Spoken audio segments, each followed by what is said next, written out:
जब ईरान की ये मिसाइल फायर की जाती है तो तस्वीरें ऐसी होती हैं।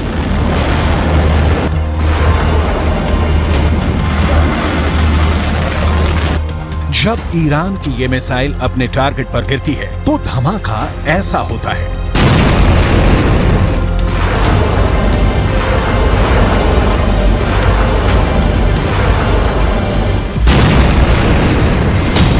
अब यही मिसाइल रूस पहुंचने वाली है और समझ लीजिए कि इस मिसाइल को लेकर बात पक्की हो गई है। ये है ईरान की फतेह 110 मिसाइल। अमेरिका इसकी दहशत जानता है, इजराइल इसका खौफ समझता है और अब इसी मिसाइल के जरिए पुतिन यूक्रेन को डराना चाहते हैं।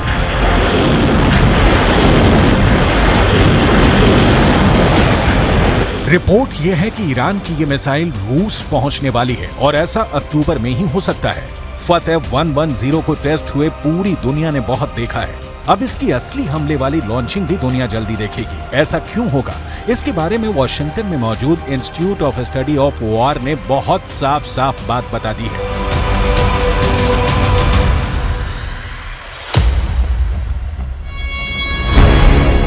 अठारह अक्टूबर को ईरान पर संयुक्त राष्ट्र की तरफ से लगी मिसाइल और ड्रोन बेचने की पाबंदी खत्म हो रही है और उसके बाद ईरान अपनी मिसाइल और ड्रोन खुल्लम खुल्ला बेच पाएगा। अब सवाल है कि आखिर ये कैसे तय हुआ कि ये मिसाइल रूस खरीदेगा? तो जवाब है कि 19 सितंबर को रूस के रक्षा मंत्री सर्गेई शोइगु ने ईरान का दौरा किया था। ये दौरा बहुत सीक्रेट रखा गया। हालांकि जो तस्वीर सामने आई उसमें यह साफ हो गया कि सर्गेई शोइगु ईरान की मिसाइल देखने तेहरान आए। ईरान ने उनके सामने अपने एक हथियार की डिटेल रखी। इसमें ड्रोन भी थे और बैलिस्टिक मिसाइल भी, ठीक वैसे ही हथियार जो रूस को यूक्रेन में लड़ने के लिए चाहिए। ईरान के एरोस्पेस फोर्स के commander brigadier general Amir Ali Hajizadeh साथ साथ थे और वो बता रहे थे कि रूस को क्या क्या लेना चाहिए, किस हथियार से उनकी जरूरत पूरी हो सकती है। इसमें सबसे खास रही फतेह 110 मिसाइल। सर्गेई शोइगु ने इस मिसाइल को बहुत गौर से देखा। उन्हें बताया गया कि ये कितनी खतरनाक और सटीक मिसाइल है और ऐसे ही हथियार से रूस ज़ेलेंस्की के बड़े बड़े अड्डों को मिट्टी में मिला सकता है। सर्गेई शोइगु इस मिसाइल को देखकर काफी खुश हुए। Нацелено на реализацию всего комплекса запланированных мероприятий, несмотря на противодействие со стороны Соединенных Штатов Америки и Западных союзников.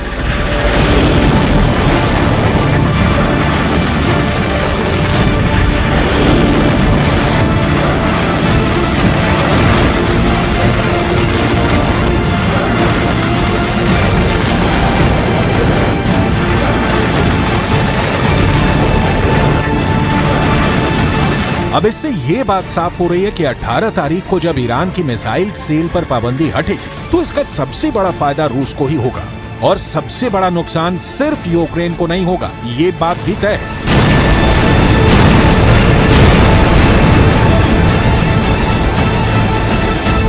फतेह 110 मिसाइल को लेकर डर इतना ज्यादा क्यों है? क्यों है इतना ज्यादा खौफ? क्यों ईरान और रूस के दुश्मन बहुत ज्यादा घबराए हुए हैं? इसकी बहुत सी बारीक बातें हैं, आपको एक एक करके बताते हैं। इंफॉर्मेशन वॉल के जरिए आपको समझाने की कोशिश करेंगे कि क्यों इतना ज्यादा खौफ इस tactical short range ballistic missile को लेकर है। ईरान की यह मिसाइल 300 किलोमीटर की रेंज तक हमला कर सकती है। इसकी रेंज 300 किलोमीटर है और 300 किलोमीटर की रेंज में जो भी इसके दायरे में आए उसे नेस्त नाबूद कर देगी, उसे तबाह कर देती है। यानी कि शॉर्ट रेंज मिसाइल जरूर है ये। शॉर्ट रेंज मिसाइल होने के नाते कम दूरी के टारगेट पर बहुत बड़ी तबाही मचा सकती है। 3500 किलो भारी इस मिसाइल में 500 किलोग्राम का वॉरहेड है। ये 3500 किलो की जो मिसाइल आप देख रहे हैं फतेह 110, 500 किलो का वॉरहेड ले जाने में सक्षम है ये। यानी कि जहां ये मिसाइल गिरती है वहां 500 किलो वाले बम का धमाका होता है जो सिर्फ और सिर्फ अपने साथ तबाही लेकर आता है। ये अपने टारगेट के 3 मीटर के दायरे में गिरती है और एक बैलिस्टिक मिसाइल का इतना ज्यादा सटीक होना यकीन मानिए बहुत बड़ी बात है। यह मिसाइल मिडिल ईस्ट में अमेरिका के खतरे को देखते हुए बनाई गई थी और यही बात है जो पुतिन को बहुत ज्यादा इस फतेह 110 मिसाइल के बारे में पसंद आ गई है। यह मिसाइल इस वक्त हमास के पास है। हमास वो इस्लामी चरपंथी ऑर्गेनाइजेशन है जो कि इस वक्त पैलेस्टाइन में एक्टिव है और इजरायली सेना को खदेड़ने में सक्षम है।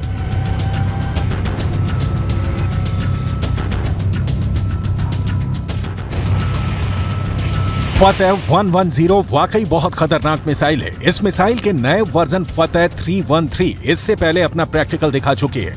इसी मिसाइल से ईरान ने इराक में मिलिट्री बेस पर हमला किया था।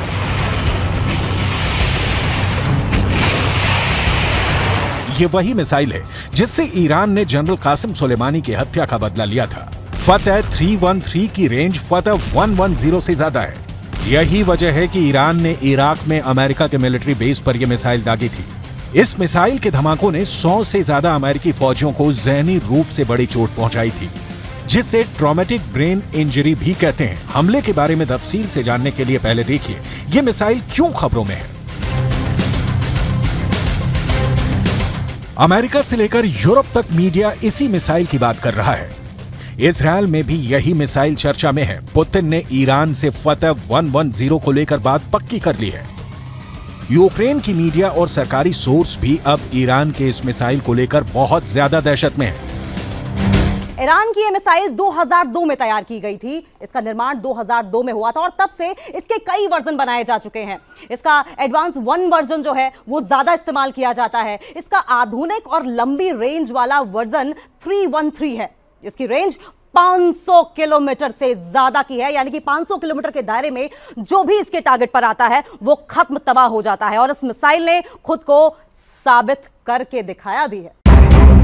यूक्रेन और इजरायल की इंटेलिजेंस रिपोर्ट दावा कर रही है कि रूस को फतेह 110 के साथ जुल्फिकार बैलिस्टिक मिसाइल भी मिल सकती है। इन दोनों की रेंज 300 किलोमीटर से ज्यादा है। जब से ये बात ईरान के दुश्मनों को पता चली है वो घबराए हुए हैं। जब से ये बात ज़ेलेंस्की को पता चली है वो बहुत दहशत में है। अब उनकी एक ही डिमांड है कि किसी भी तरह यूक्रेन की फौज को ऐसे एयर डिफेंस सिस्टम से लैस किया जाए जो ईरान से मिलने वाली ड्रोन और मिसाइल को काउंटर कर सके।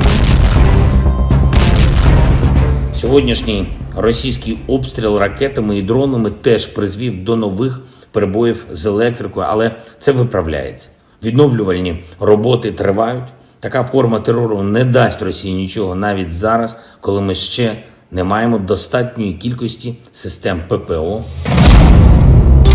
ज़ेलेंस्की को यह बात पता चल गई है कि फतेह 110 मिसाइल को रोकना बहुत मुश्किल है और इसमें अमेरिका भी पूरी तरह फेल साबित रहा है। 8 जनवरी 2020 को ईरान ने जब इराक में अमेरिका के 2 मिलिट्री बेस पर हमला किया, ये उसकी सैटेलाइट तस्वीरें हैं। ईरान ने चुन चुन कर अमेरिका के अड्डों को तबाह किया था। कई हैंगर, कई कमांड कंट्रोल सेंटर पूरी तरह तबाह हो गए थे। अमेरिका को हमले की जानकारी तो मिल गई थी, इसलिए उसके सैनिक आसपास अंडरग्राउंड हो गए थे। लेकिन अमेरिका के एयर डिफेंस सिस्टम ईरान की फतेह 110 मिसाइल को रोकने में नाकाम रहे थे। ईरान ने ऐसी करीब 20 मिसाइलें दागी थी। ये जहां गिरी वहां ऐसे ऐसे गड्ढे बने और 100 से ज्यादा अमेरिकी सैनिकों को धमाकों से गहरा सदमा पहुंचा था। ऐसी ही मिसाइल पावर से पुतिन लैस होना चाहते हैं ताकि वो ज़ेलेंस्की को वो वाला सबक सिखाएं जो ईरान ने अमेरिका को सिखाया था। ये ना सिर्फ ज़ेलेंस्की के लिए खतरा है बल्कि पश्चिम एशिया में ईरान और रूस का एक नया तालमेल तैयार कर रहे हैं, जिसका नुकसान इजरायल और अमेरिका दोनों को होगा। Высокая динамика встреч подтверждает общий настрой на дальнейшее укрепление стратегического партнерства в оборонной сфере и военном сотрудничестве. Зона давления на Россию и Иран показывает свою бесперспективность. अब ईरान के तेवर समझने हैं तो आप 2 तस्वीरों को बहुत गौर से देखिएगा। ईरान ने पहले 19 सितंबर को रूस के रक्षा मंत्री सर्गेई शोइगु को फतेह 110 मिसाइल दिखाई और फिर 22 सितंबर को यही मिसाइल अपने बहुत ही खास परेड में दुनिया को भी दिखाई। ये काले रंग वाली मिसाइल फतेह 110 को दिखाने का मकसद है कि ईरान और रूस के दुश्मन काबू में रहें। सवाल है कि रूस और ईरान साथ आए तो ज़ेलेंस्की क्या करेंगे?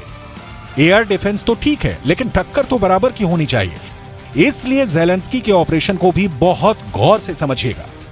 ज़ेलेंस्की को अब एटैकम्स मिसाइल मिलने जा रही है जो हाइमर जैसे लॉन्चर से दागी जाती है।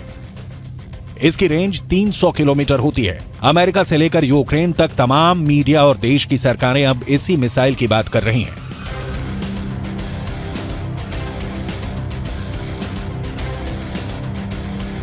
एटैकम्स मिसाइल पर अमेरिका ने अभी तक खामोशी बनाए रखी थी, लेकिन अब वो ये मिसाइल यूक्रेन को भेज रहा है। अगर ज़ेलेंस्की को ये मिसाइल मिली तो उनके हमले रूस के अंदर तक होंगे और ये युद्ध का दायरा बढ़ाने वाला बड़ा खतरा हो सकता है। अमेरिका को मालूम है कि ज़ेलेंस्की ईरान से सप्लाई किए गए शाहिद 136 के आगे लाचार हो चुके हैं, और अगर उन्हें फतेह 110 जैसी मिसाइल मिली तो रूस की फौज कैसे कीव को रौंदते हुए आगे बढ़ जाएगी।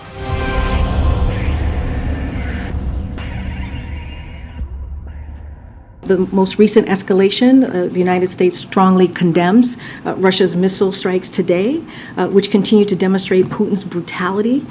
As you know, President Biden and the G7 leaders met with President Zelensky last week, and President Biden also spoke with President Zelensky one-on-one the day before that G7 conversation. We are in daily touch with the Ukrainians across the administration, from the National Security Advisor to the Department of Defense and the Department of State.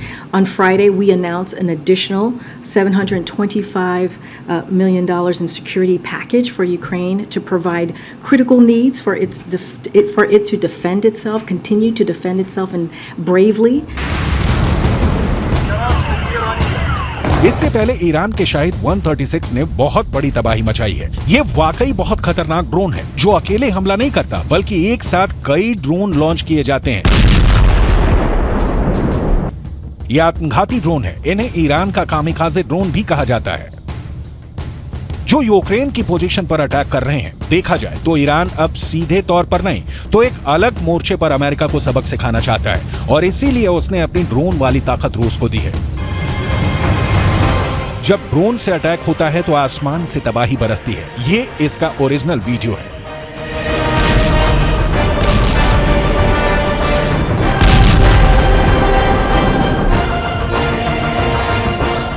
Drone जब ऐसे गिरता है तो बचने का कोई तरीका नहीं रहता।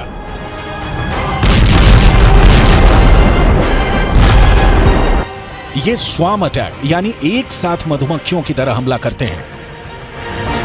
ये जहां टारगेट करते हैं वहीं हमला करते हैं। ऐसे ही हथियारों की सबसे बड़ी प्रयोगशाला बन चुका है यूक्रेन।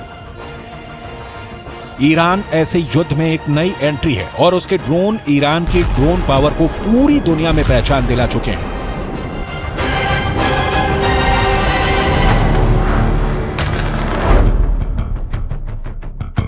अब बारी फतेह 110 मिसाइल की है, जो पुतिन को गजब की पावर देगी। ईरान के हथियार मिलने से पुतिन को जबरदस्त फायदा हुआ है, जबकि ज़ेलेंस्की को अब बड़े नुकसान का खतरा समझ में आ गया है, क्योंकि अब ड्रोन के साथ रूस के पास ईरान की मिसाइल भी आने वाली है। पुतिन और ईरान की दोस्ती अक्टूबर के महीने में अमेरिका और नाटो को बहुत धक्का पहुंचा सकती है। ईरान से निकाली गई आग अब यूक्रेन में नए शोले भड़काने वाली है और पुतिन इसके लिए पूरी तरह तैयार हो चुके हैं।